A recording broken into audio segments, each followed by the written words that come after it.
Turning 18 didn't bring me a cake. It brought a heavy oak door slamming shut behind me. My name is Wesley Holcomb, and the night I turned 18, my stepfather threw me out into a freezing October rain with everything I owned stuffed into 3 black trash bags. I stood on that wet sidewalk, shivering.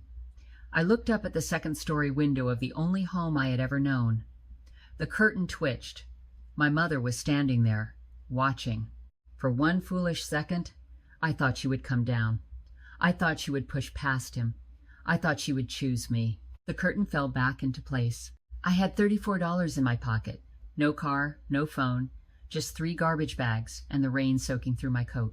But what I didn't know, standing on that sidewalk at midnight, was that someone had been preparing for this exact moment. My grandmother.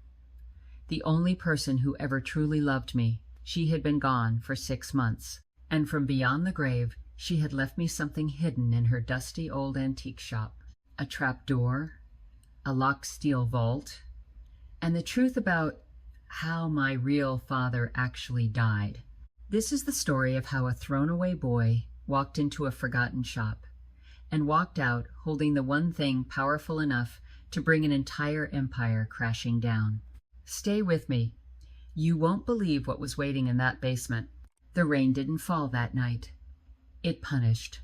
It came down in sheets across the manicured lawns of our suburban neighborhood, the kind of neighborhood where every house looked the same and every smile was rehearsed, where the Halloween decorations were already lit up on October the 14th, where the people behind those soft yellow windows would never, ever imagine that a boy was being thrown out of one of those houses like a sack of garbage.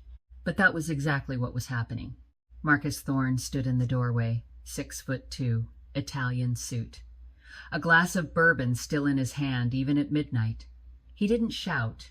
He never shouted. Marcus was the kind of man who hurt you in a whisper. "You're 18 now, Wesley. That means the legal obligation is over."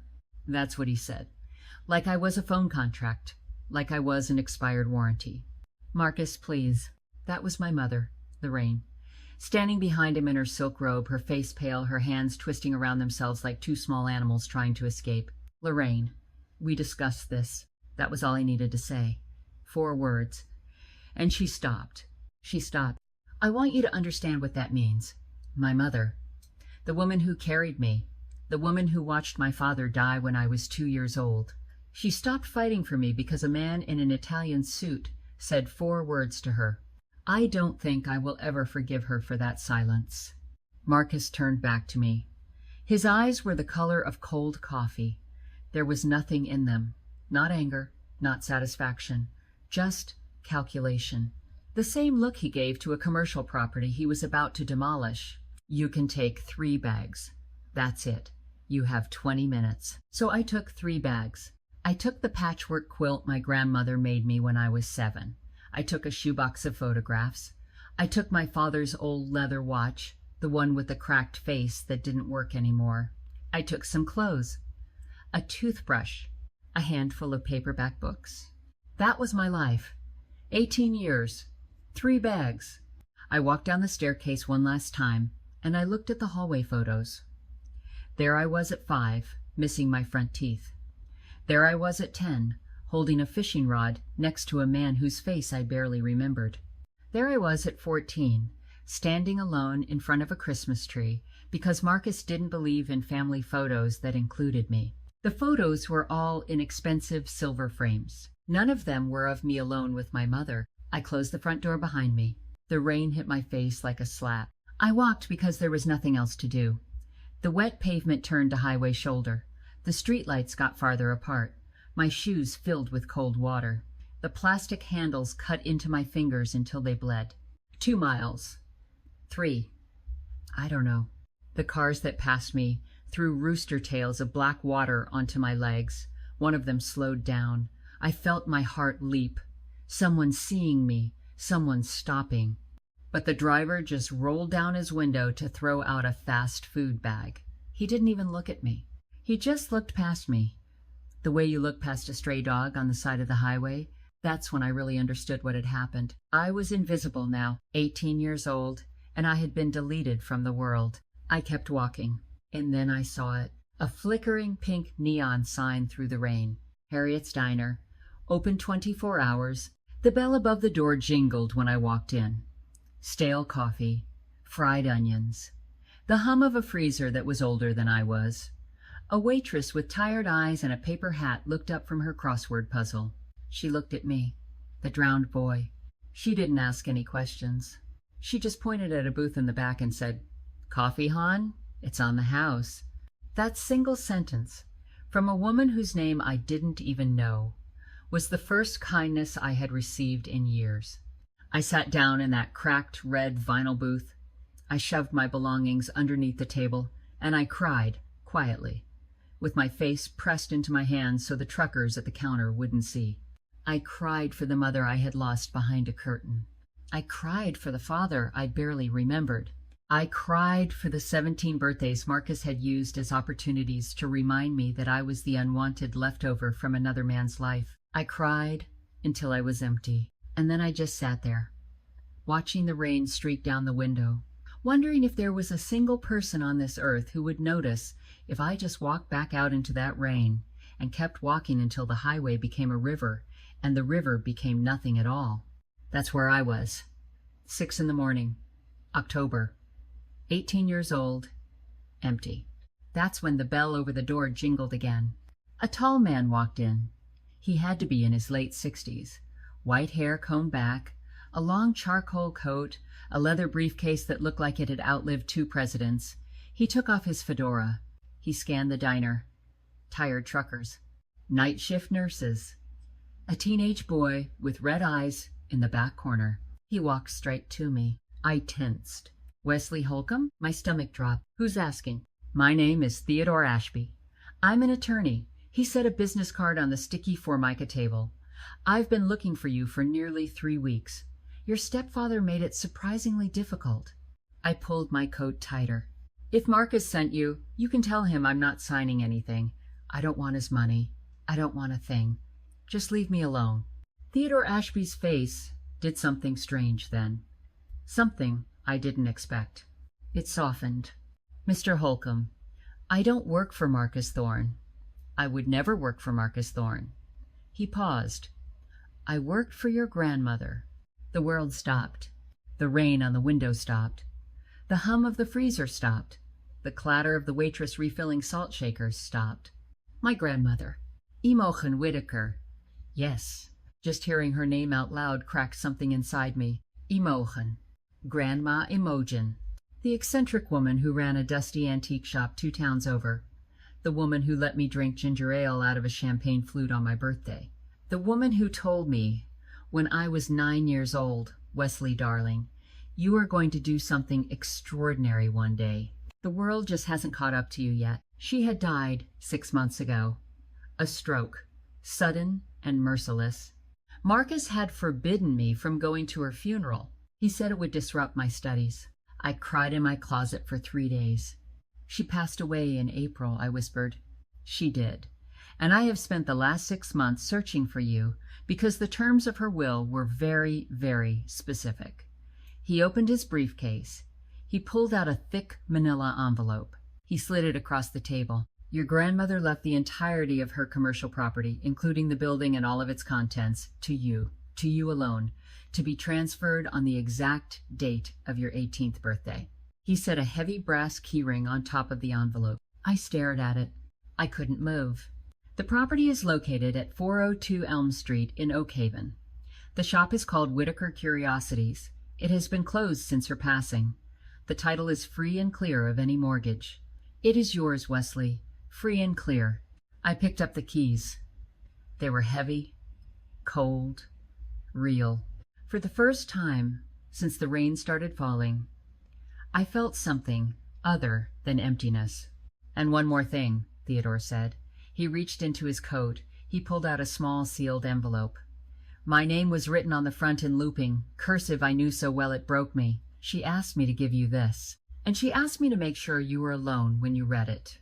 I clutched that envelope to my chest like it was the only warm thing left in the world.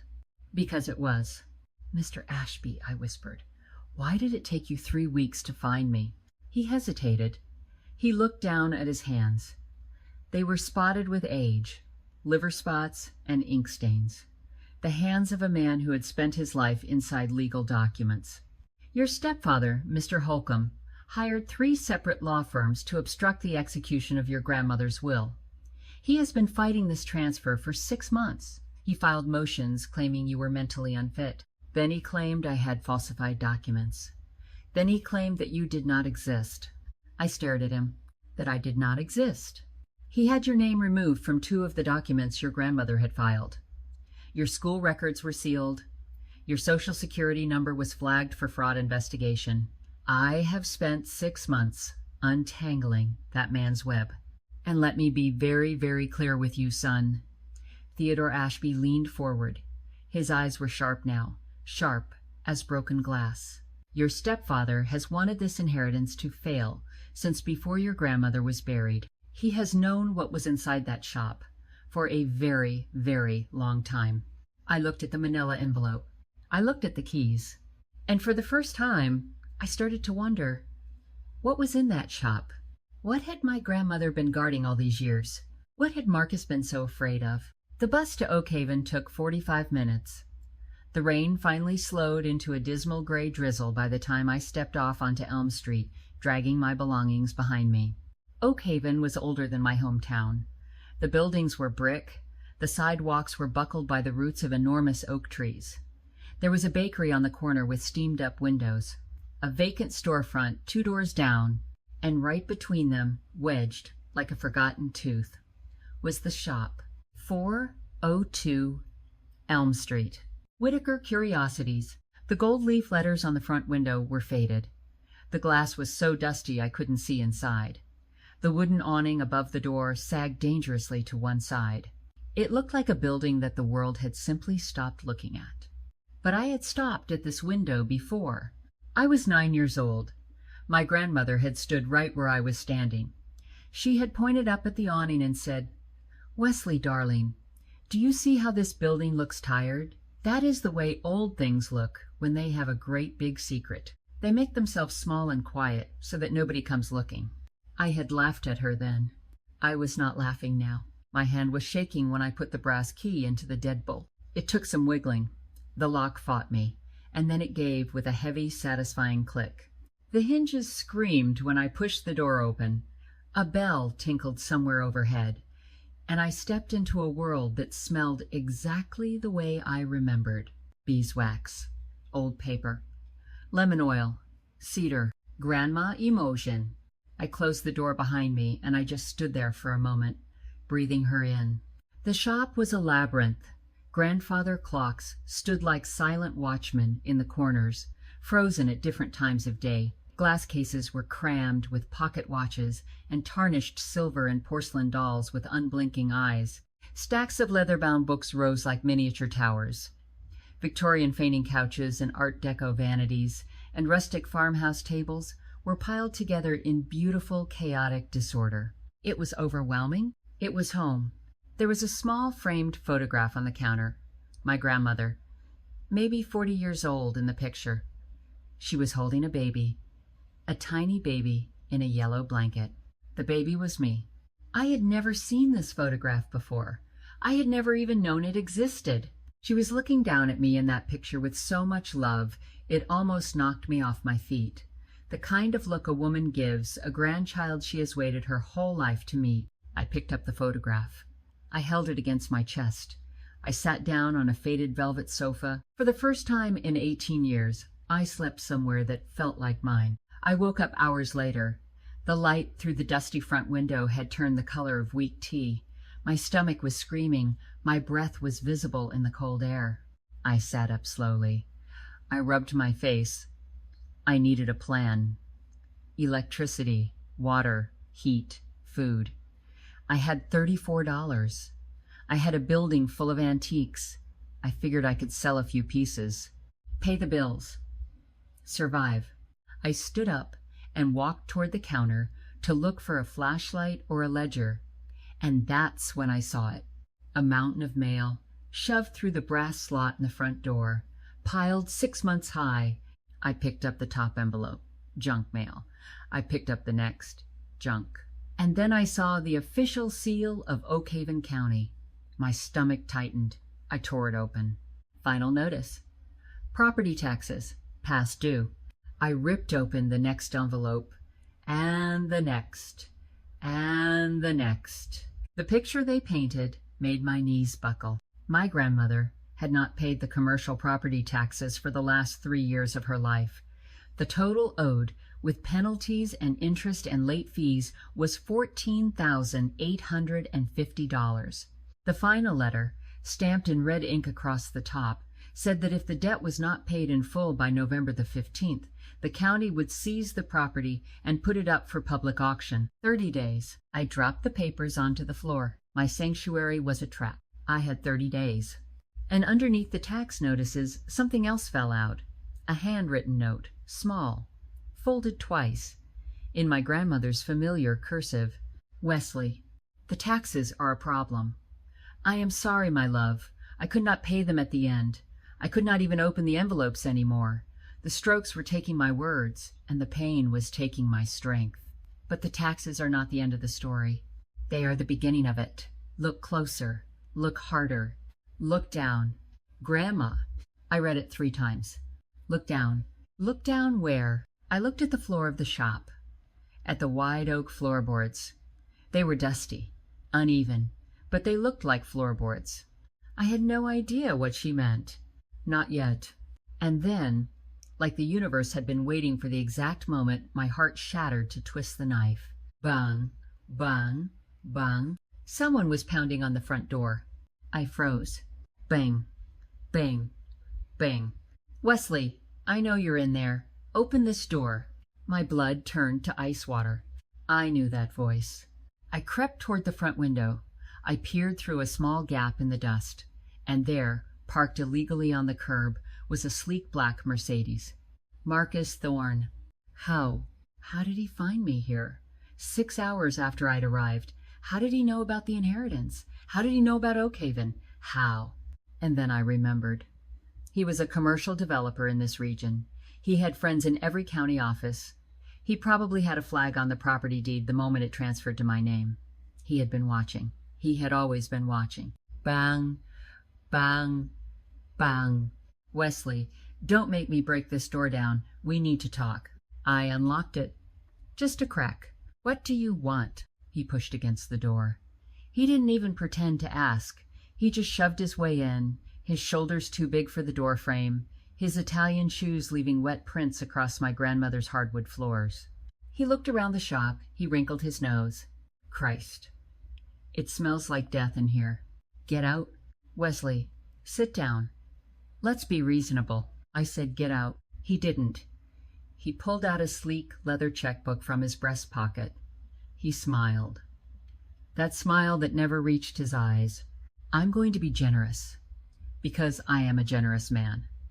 And because, despite everything, you are technically still family. I'm going to write you a check. Right now. Today. For $20,000. I stared at him. You owe 15 grand in back taxes. You're going to lose this building in 30 days. You'll get nothing. But if you sign the deed over to my LLC today, you walk away with 20 grand. Cash. Enough for a used car. An apartment. A community college tuition. A start. $20,000. It was the most money I'd ever heard out loud in my life. It was a fortune. It was a real apartment. It was warm food. It was textbooks. It was a future. And I looked at his eyes. And I knew. I knew that the land underneath this dusty old shop was worth 10 times what he was offering. Maybe more. He had wanted this building for years. My grandmother had refused to sell. And now, here he was, with a checkbook and a smile, trying to swindle a hungry teenager out of his only inheritance. That was the moment I stopped being afraid of him. No. His smile slipped. Excuse me? I said, no, Marcus. I'm not selling. Not today. Not ever. He stepped closer, towering over me, using the same physical intimidation that had kept my mother quiet for 16 years. You stupid little boy. You think you can play businessman with me? I have been doing this since before you were born. I will let the county take this building. I will buy it at auction for pennies on the dollar, and you will end up exactly where you belong. On the street. With nothing. Get out of my shop. You don't even have a phone, Wesley. Who are you going to call? The rats? He turned and slammed the door so hard the windows rattled.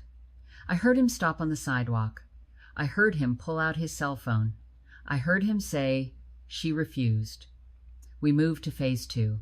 We moved to phase 2. She refused. She. He still didn't see me as a man. He still saw me as a problem to be moved. I slid down the wall. I gasped for air. I had just turned down $20,000.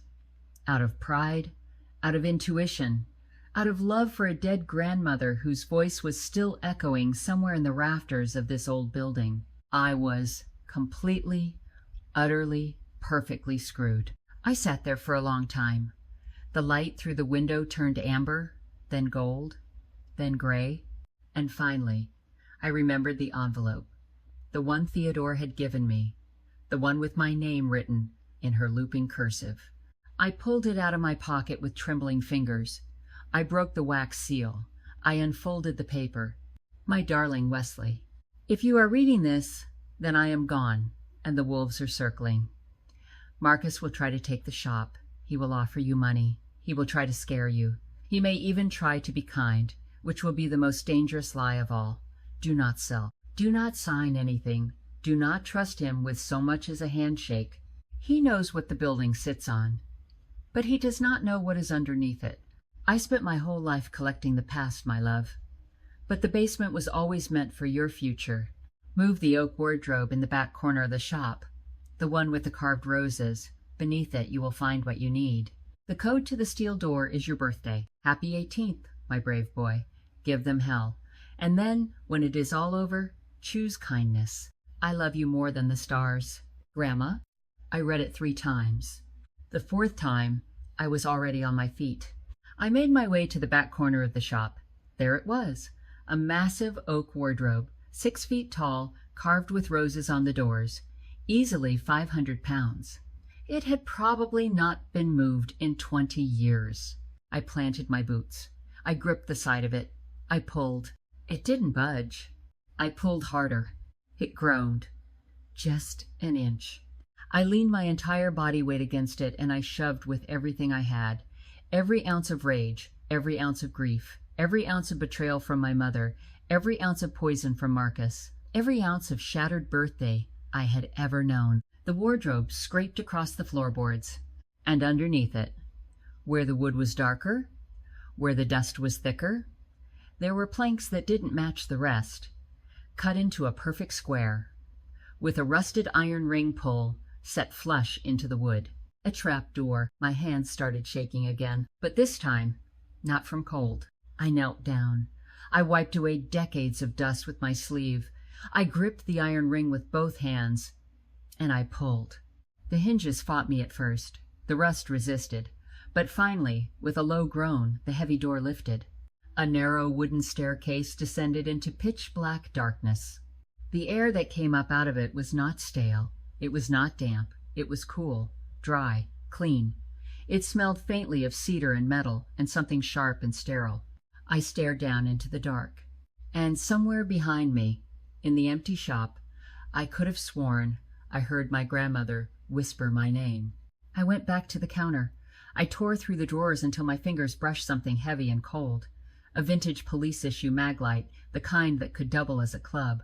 I clicked it on. A harsh yellow beam pierced the gloom. I grabbed a crowbar I'd seen leaning by the back exit, and I walked back to the trap door. I took a breath. I stepped down onto the first stair. The wood creaked under my weight. The second stair. The third.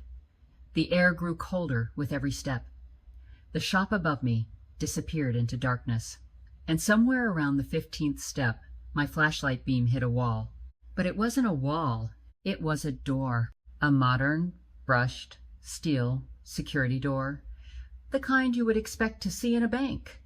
Not in the basement of an antique shop. A digital keypad glowed faintly green next to it. My hands were shaking so hard I dropped the flashlight. It rolled across the concrete. I picked it up. I steadied my breathing. The code to the steel door is your birthday. I punched in the numbers. Beep. A sharp electronic chime. and then the heavy mechanical thunk of internal locking bolts retracting. I gripped the cold steel handle. I pulled, and the door swung open on silent, perfectly oiled hinges.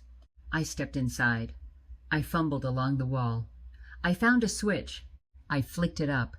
6 LED panels flickered to life, and the room they revealed changed everything. The basement wasn't a basement. It was a vault. The floor was poured concrete, dry and pristine.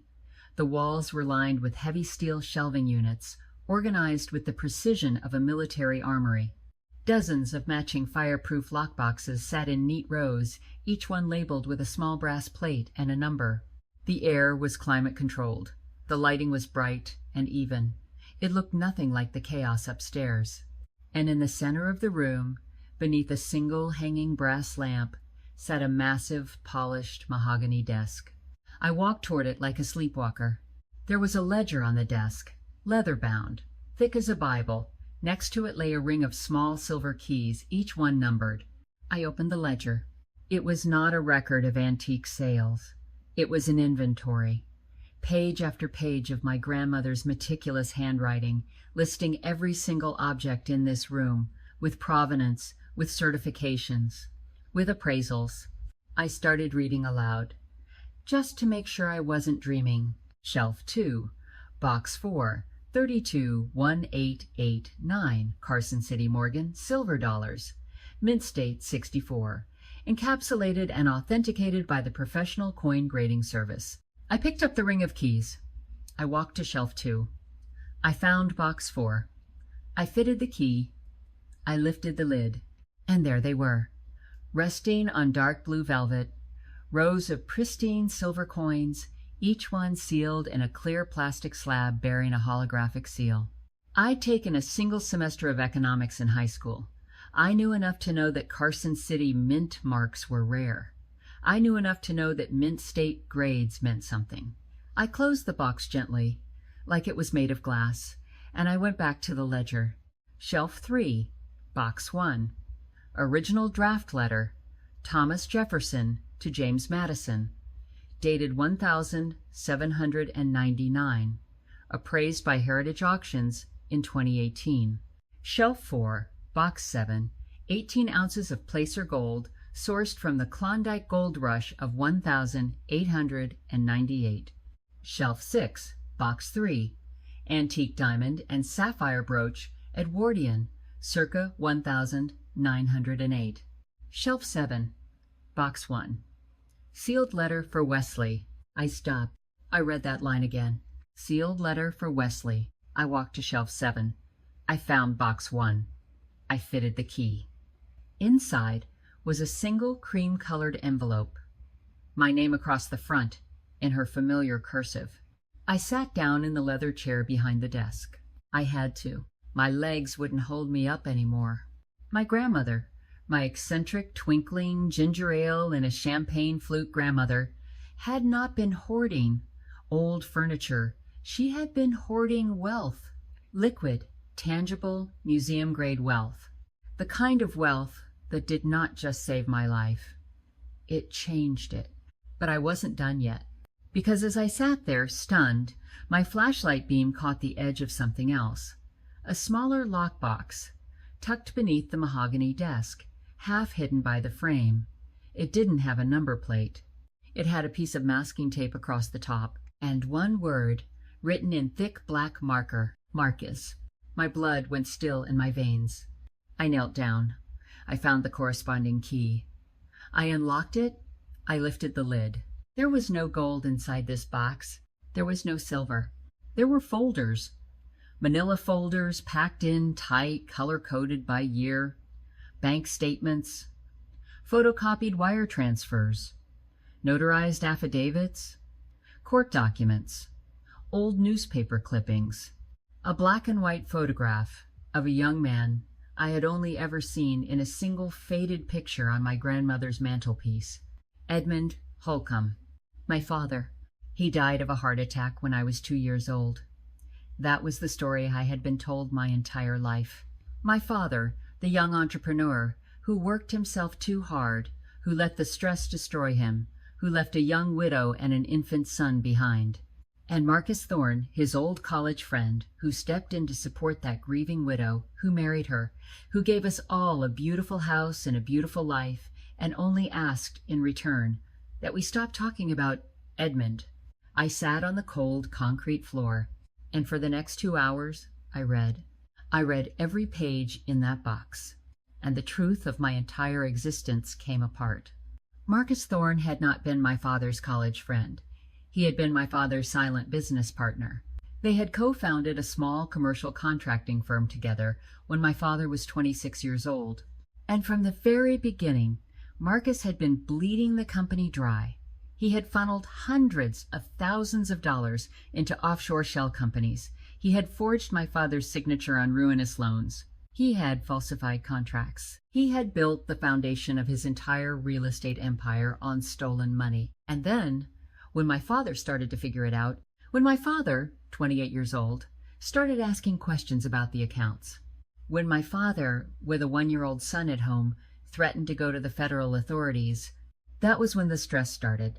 The sleepless nights, the chest pains, the frantic calls to attorneys, the shouting matches my mother would never speak of, the financial ruin that was descending on our family like a wave.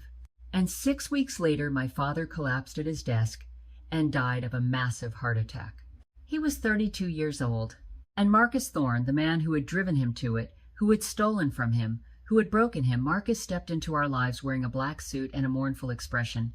He helped pay for the funeral. He held my mother while she cried. He told her that Edmund would have wanted him to look after us. He moved in within a year. He proposed within 2.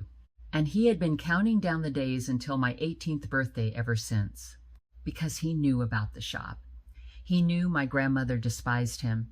He knew that the moment I turned 18, the building on Elm Street was going to transfer to me. And he knew that if I ever discovered what was in this basement, his entire empire would collapse like a house of cards. I sat on that concrete floor, and I held my father's photograph in my shaking hands. And I wept. I wept for the man I had never gotten to know. I wept for the mother I had lost long before I lost her. I wept for the 18 years of birthdays Marcus had ruined. I wept for the funeral he had forbidden me from attending.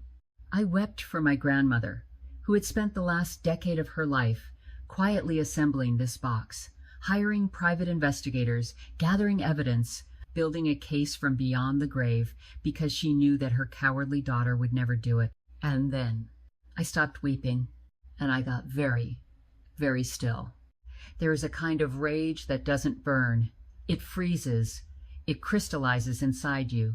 It turns your heart into a single cold diamond. That was the rage I felt sitting in that vault. But before I climbed the stairs, before I made my plan, there was still one more thing. The letter on shelf 7. The one with my name. I went back. I lifted the lid of that box. I picked up the cream-colored envelope. My hand was so steady now it surprised me. I broke the seal. My darling Wesley, if you are reading this, you have found the box with his name on it. You know now. You know what he did to my Edmund. You know what he stole from your father, from you, from all of us. And I imagine, right at this moment, that your hands are very still, and your heart is very cold, and there is a fire in you that wants to burn the whole world down. I felt it too, my love. For 10 years I felt it. But listen to your grandmother now. Listen carefully. Cold fire makes very ugly men. I have watched Marcus Thorne become exactly the kind of person his cold fire turned him into. Do not become him. Do not become any version of him. Use the truth I have left you. Use it like a surgeon uses a scalpel, to cut out the disease. Not to mutilate, not to punish, to heal. Because here's the thing I learned. Sitting in this basement, building this box year after year, justice is something you do for the dead. Kindness is something you do for the living. You are going to need both. Choose carefully, my brave boy. Grandma, I folded the letter. I tucked it into my coat pocket, right next to my heart. I stood up. I closed the box with Marcus's name on it. I put it back exactly where my grandmother had left it, and I climbed the stairs, and I closed the trap door, and I dragged the oak wardrobe back into place. And I made myself a promise. I was going to bring Marcus Thorne's entire kingdom crashing down. But not for revenge. For my father, for my grandmother, for the boy in the rain. I went back upstairs. I sat behind the counter, and I waited for the sun to rise. The first knock on the front door came at 7 in the morning. I jumped. I crept to the window. I peered through the dust. It was an elderly woman, maybe 72. Silver hair pinned into a soft bun, a long wool coat. She was holding something covered in a kitchen towel. Steam was rising from it. She knocked again, gently, politely. "Wesley, honey, are you in there?" "It's Marguerite. Marguerite Caldwell. I was your grandmother's dearest friend." I opened the door. She looked up at me, and her eyes filled with tears. Oh, sweetheart, you have her eyes. And before I could say a word, she reached up. She had to reach up. She was so much smaller than me, and she put her warm, wrinkled hand against my cheek. "You poor lamb. You look like you haven't eaten in a week." She came inside. She set the covered dish on the counter. It was chicken and dumplings, still hot. The smell hit me, and my eyes watered all over again. "I have been watching the shop for 6 months," Marguerite said softly, "hoping you would come. Imogen told me you would." She said, "Marguerite, the day my Wesley walks through that door, you bring him soup, you bring him bread, you wrap him up, because that boy is going to need a grandmother." I couldn't speak. I just sat down on the velvet sofa, and I let her feed me. She sat across from me in a wing-back chair. She watched me eat with the kind of soft, watchful patience that I had not seen on a human face in 18 years. "Your grandmother," she said quietly, "loved you more than her own breath. You know that, don't you?" I nodded. Because my mouth was full. Because my heart was full. Because I could not have spoken if my life depended on it. "She was the strongest woman I ever knew, and she has been waiting for you, Wesley, for a long, long time." She paused. She looked at me very carefully, like she was trying to decide whether I was strong enough yet to hear something. "And she made me promise something, sweetheart. When the day came, when you finally walked through that door, she made me promise to tell you that you are not alone, that this town is full of people who loved her, and by extension, people who already love you. You have only to ask." I set down my spoon. "Mrs. Caldwell." "Marguerite, sweetheart." "Marguerite, did you know my grandmother well?" Her eyes crinkled. "I knew her for 41 years. I was her bridge partner, her conspirator, her best friend. I was at your father's funeral. I held her hand while they lowered his coffin. I was the only person on this earth she trusted with her secrets. And the biggest secret, the one she carried for almost 20 years, was you."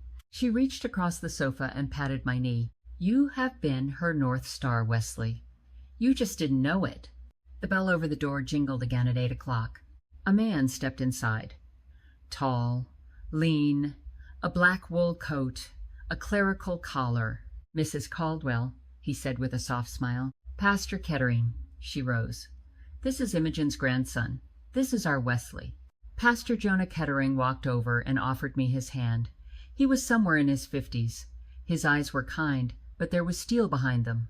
The kind of steel that comes from sitting at deathbeds and burying the unbearable. "Wesley, I performed your grandmother's funeral service. She spoke of you constantly. I am so glad to finally meet you." I shook his hand. His grip was warm. "She prayed for you every Sunday," he said, "for 18 years. Without fail, in the front pew, the same prayer, that God would protect you and that he would bring you home when you needed it most." I wiped my eyes with the back of my wrist. "I needed it most," I said. "I know, son. I know."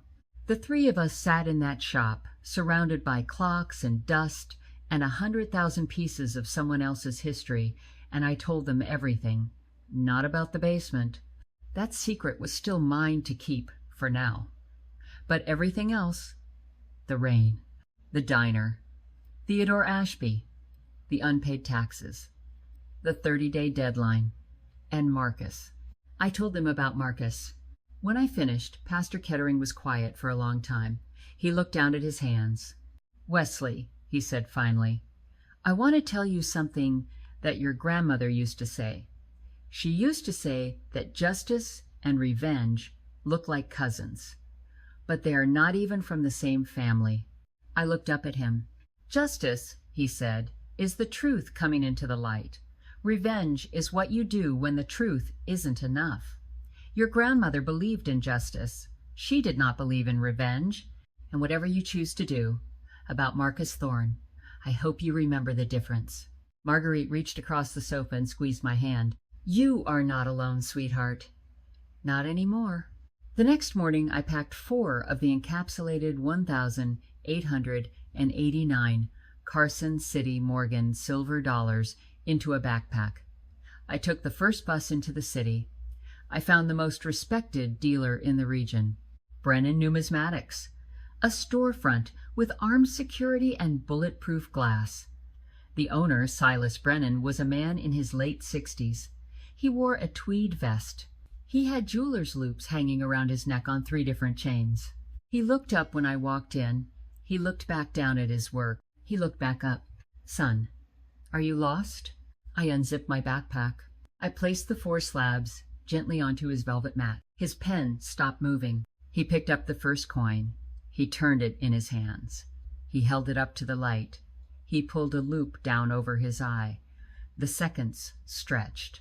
"Where did you get these?" he said, quietly. "My grandmother." "And what was your grandmother's name?" "Imogen Whittaker." Silas Brennan set the coin down. He took off the loop. He folded his hands on the counter. "Whittaker Curiosities, Oakhaven." "Yes, sir." "I knew her, son. I knew her for 30 years. She came in here 6 years ago. She sat in that chair right there. And she told me, 'Silas, if a young man ever walks in here with my Morgan dollars, you treat him fairly. And you teach him.'"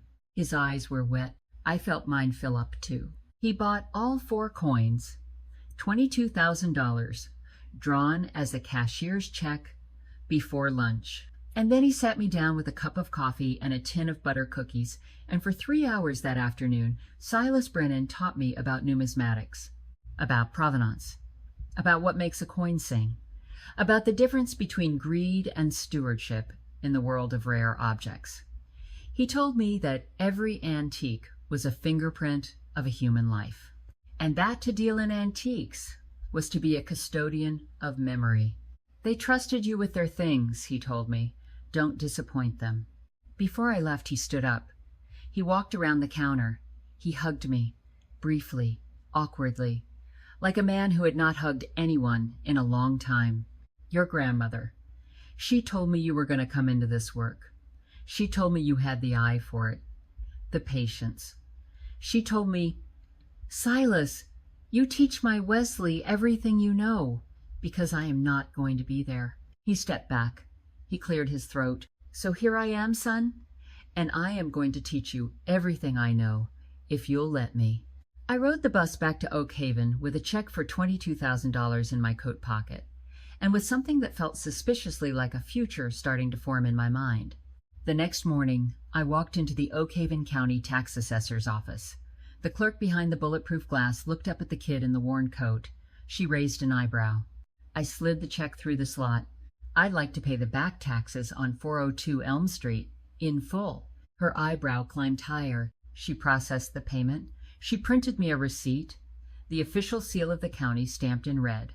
"Paid in full." I folded that receipt, and I put it in my breast pocket like it was a winning lottery ticket. I had $7,150 left over, enough to turn on the electricity, enough to turn on the water, enough to live on while I figured out what came next. But I knew Marcus wasn't going to let this go. He had said it himself. We moved to Phase 2. I just didn't know what Phase 2 looked like. I didn't know how fast it was coming. That night, at exactly 11:37 in the evening, there was a soft, frantic knock at the back door of the shop. I crept toward it with a crowbar in my hand. "Who's there?" A small voice on the other side of the door. A voice I had not expected to hear ever again. "Wesley, it's me. It's your mother. Please, please, let me in." I stared at that back door for a long time. The wood, the brass deadbolt, the chipped paint. I could hear her breathing on the other side. Shallow, frightened. My hand hovered over the lock. I want to tell you that I felt nothing. I want to tell you that my heart was a cold diamond and that I left her standing in the alley. But the truth is messier than that. The truth is that I was 18 years old, and my mother was on the other side of a door, and some small piece of me, the piece that was still 7 and missing his front teeth, wanted to fall into her arms. I unlocked the door. She was smaller than I remembered. That was the first thing I noticed. She had lost weight. Her hair was pulled back. She wasn't wearing makeup. She was wearing a coat I had never seen before. A plain wool coat. Cheap. Like she had bought it at a thrift store. Her eyes were red. Wesley. I didn't say anything. She stepped inside. She looked around the shop. She wrapped her arms around herself. "He doesn't know I'm here," she whispered. "I told him I was going to my book club. He doesn't know." "What do you want, Lorraine?" The name hit her like a slap. I watched her flinch. "I deserve that." "You do." She nodded. She nodded for a long time. Her eyes filled up. "Wesley, I came to give you something, and then I will leave. I promise. I will not ask you to forgive me. I do not deserve to be forgiven." She reached into her coat.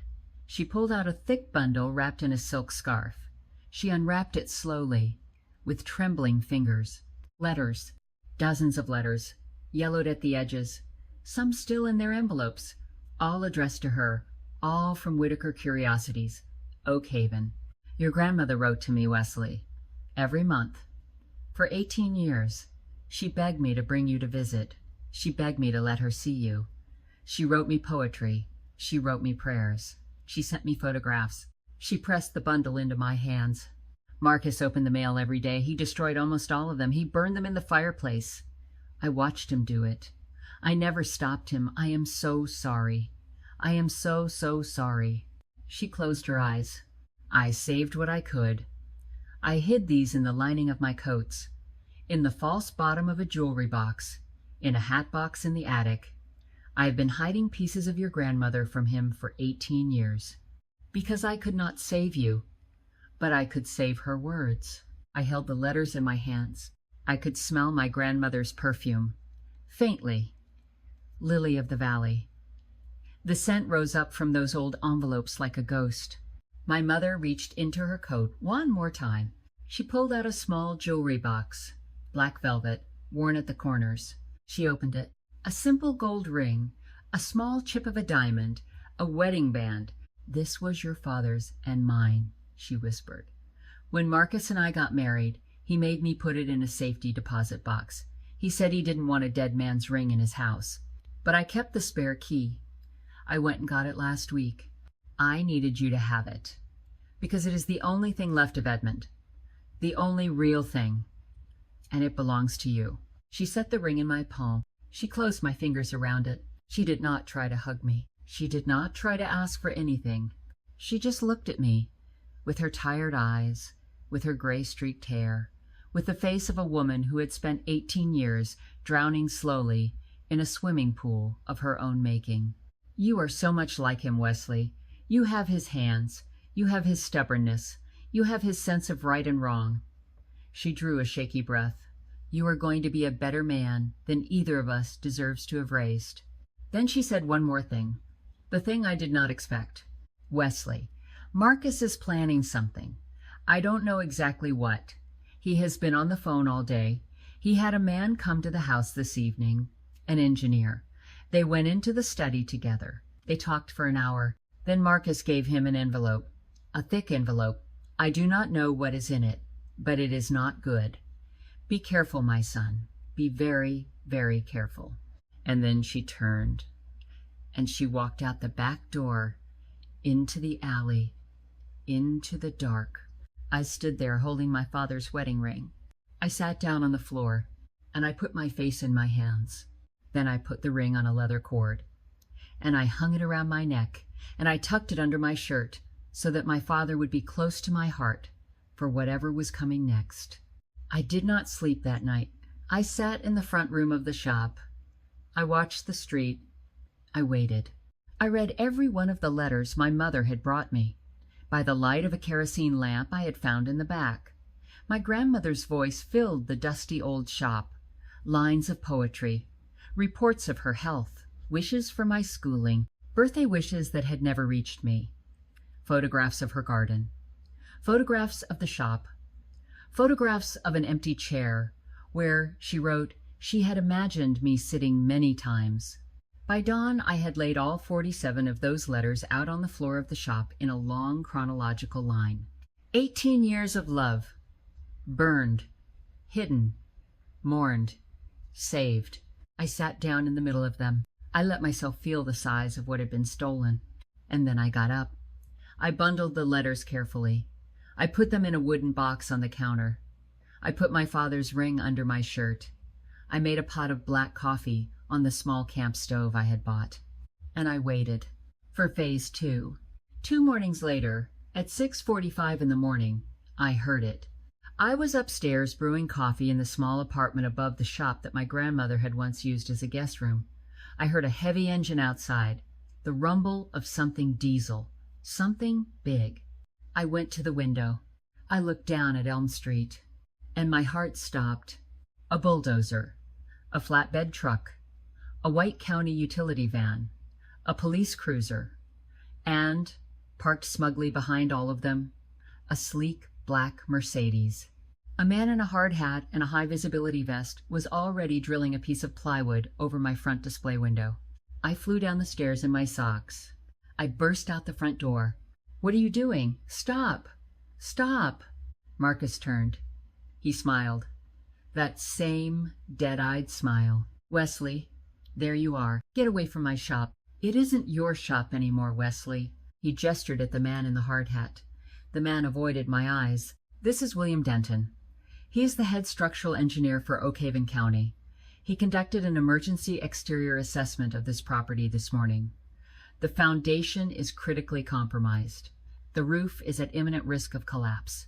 The county has officially condemned the building as a public safety hazard." He pulled a bright red piece of paper from his coat. He slapped it onto the door. "Condemned. The city is seizing the property for emergency demolition. I'm afraid you'll have to vacate immediately. My LLC has, of course, already placed a generous bid on the vacant lot once the demolition is complete." He leaned in, so close I could smell his cologne. Cedar and arrogance. "I told you, Wesley," he whispered. "I told you I would bury you." The police officer stepped forward. Officer Wendell Mosley. The name was on his badge. He had a thick gray mustache and the careful eyes of a man who had spent 30 years watching things go wrong on small-town streets. But there was something else in his eyes. Something that, in that moment, gave me a sliver of hope. It was hesitation. He did not look like a man who fully believed what was happening on the sidewalk in front of him. He looked like a man who had been asked to stand guard at a crime scene and was not sure he was on the right side of the tape. "Son, I'm going to need you to step back. The building has been declared unsafe." I looked at him, right in his eyes. I did not raise my voice. "Officer Mosley." "With respect, sir, the structural assessment is fraudulent. The engineer standing right there did not enter this building. He has been paid to file a false report so that this man can seize my property." Marcus laughed. A short, sharp bark. "Wesley, don't embarrass yourself."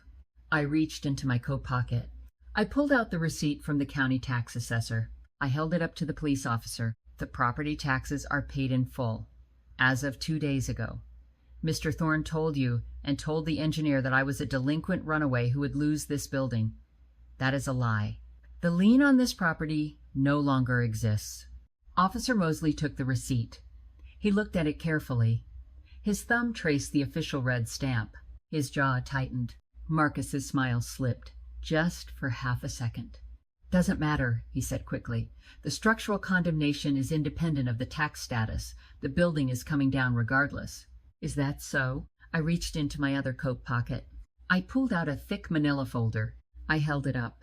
"Then I assume you won't mind if I share something else with Officer Mosley while we wait. Something my grandmother left for me. Something she spent 8 years of her life assembling." Marcus went completely, perfectly still. "What are you holding, Wesley?" I did not blink. Bank records, forged loan documents, wire transfers to offshore shell companies in the Caymans, the full investigative file from the private detective my grandmother hired, photographs, affidavits, the whole map of how you embezzled $3 million from Edmund Holcomb Construction, how you drove my father into bankruptcy, how you destroyed him, how you killed him. The color drained out of Marcus's face like water out of a sink. The bulldozer engine idled. I turned to William Denton. The engineer was sweating. The drill in his hand was trembling so badly the bit was rattling against the plywood.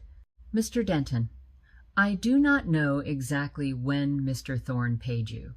I do not know exactly how much, but I am willing to bet that something changed hands very recently, because you have not stopped sweating since I walked out this door. And I will tell you what I know for certain. Mr. Thorne has been bribing public officials in this county for the better part of a decade. My grandmother documented every payment she could trace, every single one. Whatever envelope you took, whatever cash is sitting in your glove box, it is going to come out. It always comes out." Denton looked at Marcus. He looked at me. He looked at the police officer. He dropped the drill. The drill clattered against the sidewalk. "He came to my office 2 nights ago," Denton blurted out. The words tumbled out of him so fast he could barely breathe. $5,000, cash, in a manila envelope. He said the boy was a runaway. He said no one would challenge the report. He said the inspection would be a formality. I never went inside the building. I swear to God, I never went inside. "Shut your mouth, William." Marcus lunged. Officer Mosley was faster. He stepped between them. He planted a firm hand on Marcus's chest. He shoved him back against the hood of the Mercedes. "Mr. Thorne, you do not move another muscle. Do you understand me?" Marcus tried to speak. Officer Mosley raised one finger. Not a word. A silver sedan came screeching around the corner. Theodore Ashby practically leapt out of the driver's seat, briefcase in hand. Marguerite Caldwell was in the passenger seat. Pastor Jonah Kettering was in the back. They had come the moment Marguerite saw the bulldozer roll past her kitchen window. "I am Theodore Ashby, legal counsel for Mr. Holcomb. I filed an emergency injunction against Mr. Thorne's LLC at 5 o'clock this morning. Any demolition equipment that puts a single tooth on this property will result in civil litigation that will bury him before the sun sets." I handed Theodore the manila folder. He opened it. His eyebrows climbed his forehead. He turned to the police officer. "Officer Mosley, I believe we need to contact the Economic Crimes Division of the FBI. We have documentary evidence of historic wire fraud, embezzlement, extortion, and bribery of public officials, spanning the better part of 2 decades. Marcus Thorne sagged against his Mercedes. The bulldozer engine cut out. The street went quiet. And somewhere, 3 blocks away, the church bell of Oak Haven Presbyterian began to ring the 9 o'clock hour. Pastor Kettering walked over to me and put a hand on my shoulder. Marguerite Caldwell stood on my other side. She slipped her small, wrinkled hand into mine. I looked at Marcus. He looked at me. His eyes were the color of cold coffee. But for the first time in my life, I could see something behind them. Fear. I did not smile. I did not gloat. I just looked at him.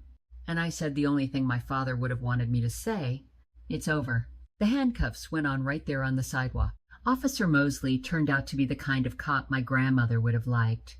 30 years on the force, 2 daughters, a wife who taught 3rd grade, a man who had watched too many big shots use their money like a crowbar against people who could not fight back.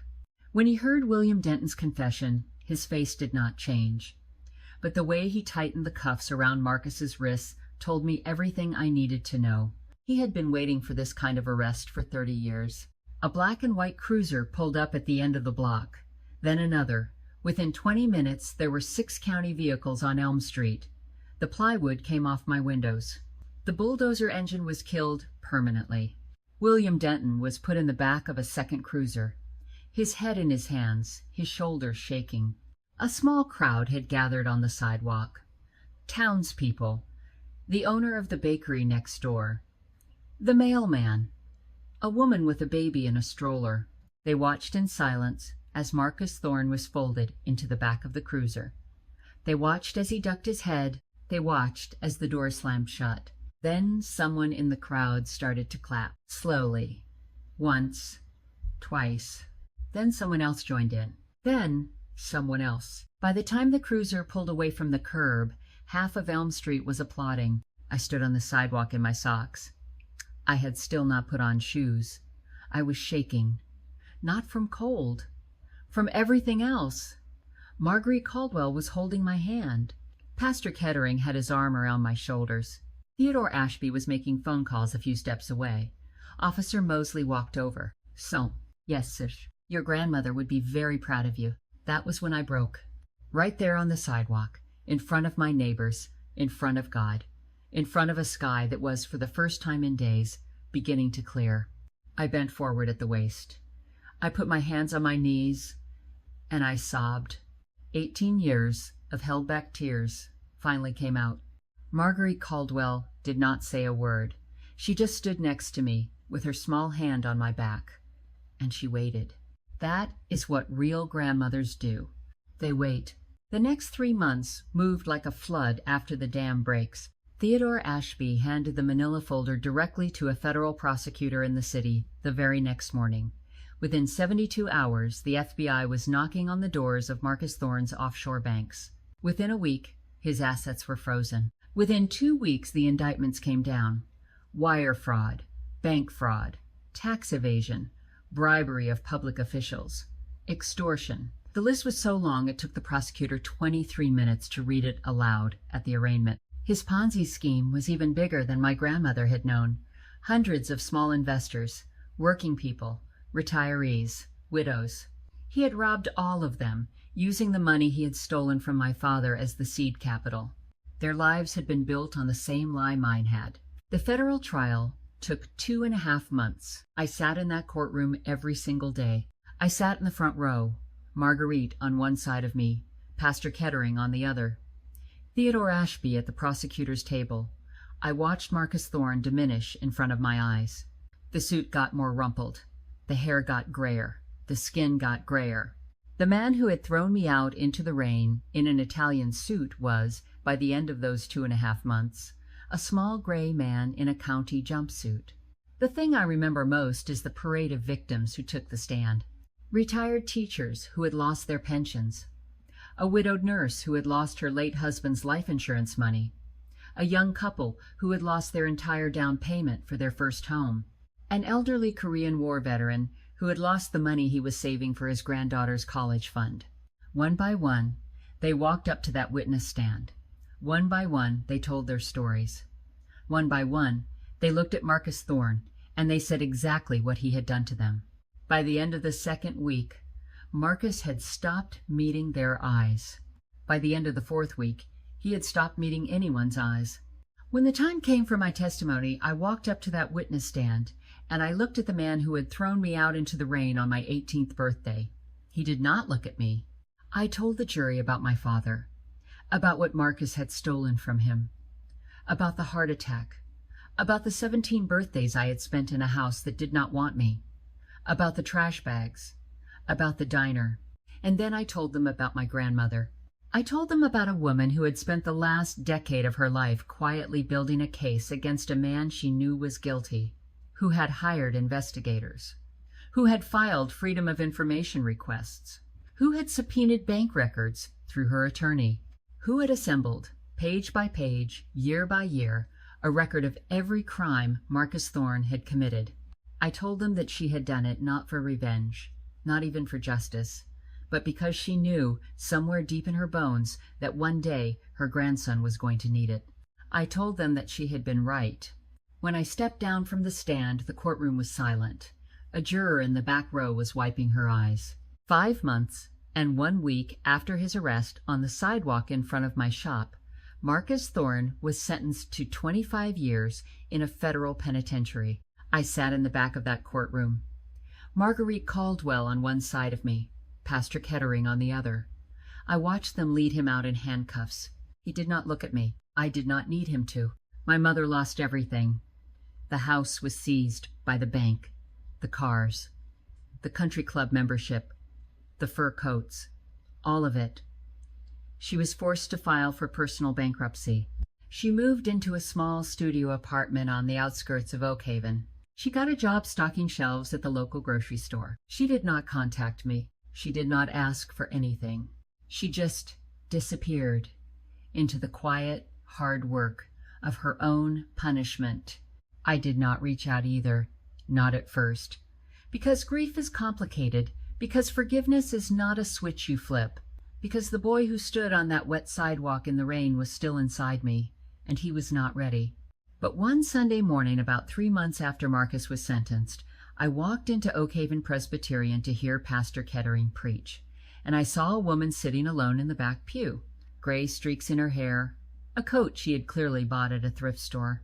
Her shoulders curved inward, like she was trying to take up as little space as possible in the world. She did not see me come in. I sat down beside her. She turned, her eyes filled. She did not say a word. I did not say a word. I just slid my hand across the wooden pew, slowly, carefully, and I rested it next to hers. Not touching, just close. 2 services later, she rested hers on top of mine. It was not forgiveness, not yet. It was something smaller, something quieter. The beginning of a long, slow walk back toward each other, through grief, through silence, through every wrong turn we had both taken. We did not talk about Marcus. We did not talk about Edmund. We did not talk about the rain on the sidewalk or the curtain in the window or the 18 years of silence between us. We just sat in the same pew, Sunday after Sunday, and we listened to Pastor Kettering's voice fill the rafters. After 3 Sundays of this, I drove her home from church. We sat outside her small apartment building in my second-hand truck, the engine idling, the radio off, neither of us speaking. I finally turned to her. "I don't know how to do this," I said. "I don't either, Wesley." "What are we supposed to do?" She took a long breath. "I don't know. I think we just keep showing up, each Sunday. Maybe more, later. Less, if it hurts too much. I think we let it be small. I think we don't ask it to be more than what we can hold right now." I nodded. Okay. She got out of the truck. She walked slowly up the path to her front door. She did not look back. She did not wave. She just went inside. It was small. It was quiet. It was not enough, but it was a beginning. And I am old enough now to know that some things have to begin very, very small. About 6 months after I first arrived in Oak Haven, Marguerite Caldwell got sick. She had been quietly battling something for years. She had not told me. She had not wanted me to worry. But by the time the doctors caught it, there was nothing left to do. I sat with her in the hospital for the last 2 days. I held her hand. I read to her from a worn copy of Anne of Green Gables, which had been her favorite book since she was a girl. I watched the slow rise and fall of her chest. I memorized the small, soft smile on her face. On the second night, she opened her eyes. She looked at me. Her voice was a whisper. "Wesley, sweetheart, promise me something. Anything. The shop. Don't just sell things. Tell their stories." Every single piece in that building belonged to somebody.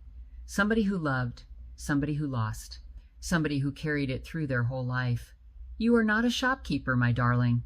You are a keeper of memories. Treat every object like it matters, and treat every soul who walks through your door like they matter even more. I promise. And one more thing, sweetheart. Yes. She squeezed my hand, weakly, with the last strength in her small body. Your mother. Don't make her wait forever, Wesley. The waiting will hurt her more than the loving. I closed my eyes. A tear fell onto the back of her hand. I'll try, Marguerite. I know you will, my brave boy. I pressed my forehead to hers. She closed her eyes one last time. She slipped away just before dawn. Pastor Kettering performed her funeral. The whole town came. I gave the eulogy. My voice cracked. I cried in front of everyone. I did not care. I told them about her chicken and dumplings. I told them about Anne of Green Gables. I told them about a woman who had walked into a freezing antique shop carrying a covered dish, and who had taken a thrown-away boy and made him a grandson. She left me her cottage and her will. 3 blocks from the shop, with a garden full of late roses. I have lived there ever since. The thing about a small town, I have learned, is that grief is shared the way casseroles are shared, quietly, repeatedly, with more than you can possibly eat at any one time. In the weeks after Marguerite's funeral, the people of Oak Haven kept showing up at the shop.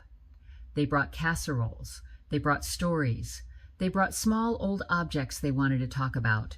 A pocket watch, a letter opener, a locket with a faded photograph inside.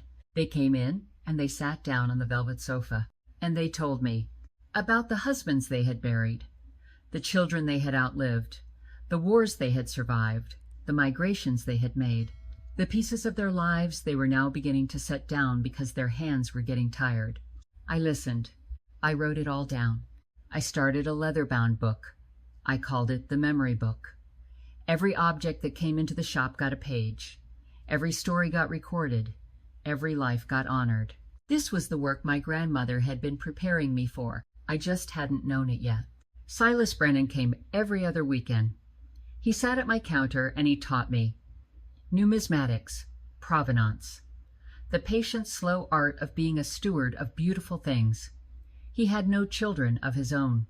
I think he had decided, somewhere along the way, that he was going to leave the rest of his life's work to me. He showed me how to clean silver without damaging it, how to date a coin by the wear pattern on its edge, how to spot a forged letter by the chemistry of its ink, how to look at an old object and see in it the human hands that had once held it. Sometimes, on those quiet Saturday afternoons, I would catch him looking at me with an expression I didn't quite understand. One day I finally asked him, "Mr. Brennan, why do you keep doing this? The drive out here, the teaching, the cookies you bring my customers? Why?" He folded his hands on the counter. He thought for a long moment. "Because your grandmother was the best person I ever knew, son, and she trusted me with you. There are not very many honors left to a man my age, and being trusted by Imogen Whittaker is the highest honor I have left." He cleared his throat. He looked down, and because every old man needs a young man to teach, or he just becomes an old man with no purpose. I reached across the counter. I put my hand over his. He left a few minutes after that, without saying goodbye. He came back the next week, as always, with a tin of butter cookies, as always. He never said goodbye to me again, because he never needed to. My mother began working in the shop 9 months after I first walked through its door. It started small. I asked her if she could come in on a Tuesday afternoon, just for a few hours, just to help me organize the jewelry counter. She said yes before I had finished asking. She arrived in a clean blouse, with her hair done, with a pair of reading glasses in a case in her purse. She had not worn reading glasses when I was a child. I imagined her sitting in her small apartment, alone, picking out a pair from a drugstore display, choosing tortoiseshell frames because they had been my grandmother's favorite. She walked into the shop. She did not say hello. She did not try to hug me. She just looked at the jewelry counter. "This is a mess, Wesley." "I know. Were you raised by wolves?" "Yes." We both laughed. Just for 1 second. A small, fragile laugh. The first laugh we had ever shared in this room. Maybe the first laugh we had ever shared in our lives. She came every Tuesday after that, and then every Tuesday and Thursday. She had a quiet, careful touch with old things. She knew the difference between Victorian mourning jewelry and Edwardian wedding pieces.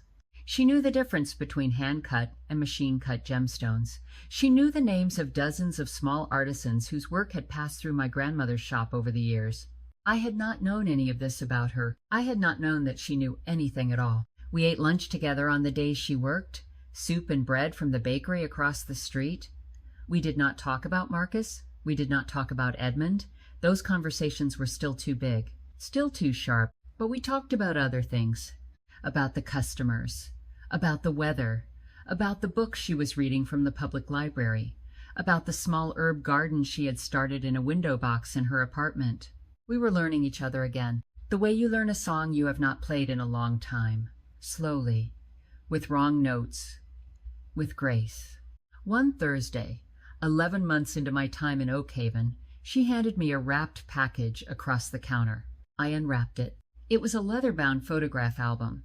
I opened it. Inside, page by page, were photographs of my father, Edmund Holcomb, at his college graduation, Edmund Holcomb on his wedding day, Edmund Holcomb holding a newborn baby, Edmund Holcomb laughing with his head thrown back, Edmund Holcomb building a sandcastle on a beach, Edmund Holcomb sleeping on a sofa with his infant son curled on his chest. I had never seen any of these photographs before. Marcus had made my mother throw all of her photographs of Edmund away. He had supervised it. He had stood at the side of the garbage can. He had watched her drop each one into the trash. She had pretended to. She had kept them. For 18 years, she had kept a hidden album of my father in a shoebox under her side of the bed. She handed me my father's life. I sat down on the floor of the shop. I cried for an hour. She sat next to me. She did not touch me. She just sat there, with her hand resting on the floor next to mine. When I could speak again, I said one word, "Mom?" I had not called her that since I was 16 years old, since the day Marcus told me I was no longer allowed to call her anything except Lorraine. She did not respond out loud. She just put her head down, on the floor, next to mine, and she wept. It was not forgiveness, not all of it, but it was a great deal more than I had been able to give her before. It was, I think, the beginning of being a son again. I never went down into the basement for revenge anymore. Sometimes I went down there to sit at my grandmother's mahogany desk. I would read her ledger by lamplight. I would run my fingers over her handwriting. I would feel her close. The vault was not the same kind of place to me now. When I had first walked into it, it had been a weapon room. Now it was a memorial. The lockboxes were still full of silver and gold and historical letters and antique jewels, and over time, with Silas Brennan's help, I sold them slowly, carefully, to the right buyers. The Klondike gold went to a museum in Alaska. The Jefferson letter went to the University of Virginia. The Morgan dollars went to serious collectors in small batches, never all at once, so as not to disturb the market. Every sale paid for something at the shop. New plumbing, a new roof, a repaired awning, the clocks rewired, the floorboards refinished, the front window repainted in fresh gold leaf, by hand, by a sign maker who had learned the trade from his grandfather, slowly, carefully, lovingly. My grandmother's treasure became my grandmother's shop. I never sold the box with Marcus's name on it. That box I sealed in archival paper and I locked back into the vault. Not because I needed it anymore, but because, somewhere out there, there might still be victims who needed it, witnesses who might come forward, investigators who might need one more piece of evidence in some case I did not yet know about. I left it down there, like a folded flag, waiting. I locked the trapdoor behind me each time I left. I dragged the oak wardrobe back into place each time I left. I learned to do it on my own now. I had grown stronger in this year, in every way. A year. A full year to the day from the night Marcus Thorne threw me out into the rain. I stood in the front room of Whitaker Curiosities, and I looked around at what we had built. The shop had been restored, brick by brick, floorboard by floorboard. The roof was new. The windows were clean. The gold leaf letters on the front window had been hand-painted by that same sign maker. The grandfather clocks still stood like sentinels in the corners, but now they all ticked. Pastor Kettering's nephew, a retired horologist, had spent 6 months wiring them all back to life. They struck the hour in a cascade of soft, overlapping chimes. The shop was no longer just a shop. It was a small museum. Every Sunday afternoon after church, the doors swung open, and the elderly people of Oak Haven came in. They sat in armchairs. They drank tea. They told me about the objects. About the pocket watch their husband had carried in Korea, about the brooch their mother had worn on her wedding day, about the cradle their first baby had slept in. I wrote it all down, every story, in the memory book. The pages were filling up. Silas Brennan came every other weekend. My mother worked Tuesdays and Thursdays. Pastor Kettering preached on Sundays. Theodore Ashby ate lunch with me once a month and told me lawyer jokes that were not very funny. Officer Wendell Mosley waved at me every time he drove down Elm Street. The mailman knew my name. The woman at the bakery had a particular kind of bread she set aside for me each morning. I had a community now. I had a family. I had a home. On the anniversary night, I sat down in the basement for a long time. I held my father's wedding ring against my heart. I thought about everything that had happened. The rain, the diner, the trapdoor, the man in handcuffs, the funeral, the mother slowly finding her way back, the photographs, and then I opened the very last page of my grandmother's journal. I had read it 100 times, but on that night, of all nights, I needed to read it again. My darling Wesley, if you have come this far, then you have done what I could not do. You have brought the truth into the light. You have given your father the peace he deserved. You have honored him. But I want you to remember one last thing, the most important thing, the only thing. I did not leave you this treasure so that you could destroy a man. I left you this treasure so that you would have enough strength to choose kindness. Revenge is where the story ends. Kindness is where the next one begins. Choose the next one, my brave boy. Always choose the next one. All my love. Grandma. I closed the journal. I climbed the stairs. I locked the trapdoor behind me. I walked through the silent shop, past the grandfather clocks, past the velvet sofas, past the glass cases full of rings and watches, and 100,000 stories. I stepped out the front door. The October night was cold. The streetlights of Oak Haven glowed soft and yellow. 3 blocks away, the lights were still on inside Pastor Kettering's church. A little farther, the lights were on inside my mother's small apartment. Through the window of the cottage at the end of the lane, I could just see Marguerite's old armchair. Empty now, but warm somehow, always warm. The bells of Oak Haven Presbyterian began to ring the 11 o'clock hour, 11 slow chimes. A year ago, almost to the very minute, I had stood on a wet sidewalk in a different town, soaked, empty, a boy with nothing. I tucked my father's ring under my shirt. I locked the front door of the shop. I walked home, past the bakery with its dark, sleeping windows, past the church where Marguerite was buried under a small, simple stone in the back row of the cemetery, past my mother's apartment where I could just see her small lamp glowing on the second floor. I stopped on the sidewalk in front of her building. I looked up at her window. She was sitting in her chair, reading a book. I could see her in profile, her gray-streaked hair pulled back, her tortoiseshell glasses on the end of her nose, a blanket across her lap. She looked smaller than ever. She looked more like a mother than she ever had. I lifted my hand. I waved. Slowly. Once. I do not know if she saw me. The window was high. The streetlight was dim. But somewhere in my chest, I felt something shift. Something old and broken setting back into place. Something my grandmother had been waiting on. Something my father, I think, had been waiting on too, wherever he was, whatever he could see. I lowered my hand. I walked the rest of the way home. I opened the gate of Marguerite's cottage. The late roses were still blooming, even in October, even in the cold. They were a deep, deep red, the color of old wine, the color of long memory. I unlocked the front door. I stepped inside. The cottage was warm. The kettle was on. The cat that Marguerite had left me, an ancient orange tom named Captain, was curled on the armchair by the fire. He opened one yellow eye when I came in. He yawned. He went back to sleep. I hung up my coat. I sat down across from him in the other armchair. I looked into the fire. I thought about all of them. My grandmother, Imogen Whittaker, the woman who had spent her last decade preparing me for a war I did not even know I was going to fight, who had hidden a treasure under a wardrobe so that her grandson would have a chance. My father, Edmund Holcomb, 32 years old, dead too soon. A young man who had tried to do the right thing and been destroyed for it.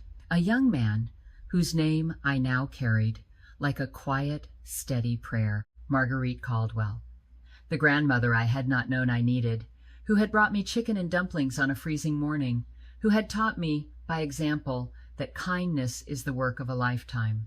Pastor Jonah Kettering, Silas Brennan, Theodore Ashby, Officer Wendell Mosley, the bakery woman, the mailman, the neighbors, the townspeople, the community that had wrapped around a thrown-away boy and made him into something else.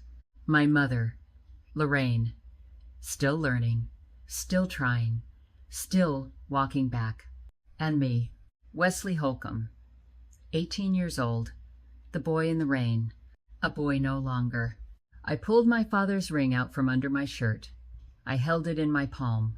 I let the firelight catch the small chip of diamond. It glittered like a star. And somewhere above me, in a sky full of stars I could finally see, I felt absolutely certain that 3 people were watching. A grandmother with silver hair pinned in a soft bun, a young man in a black suit holding the hand of his wife, and a woman with twinkling eyes and a champagne flute full of ginger ale, raising it slowly.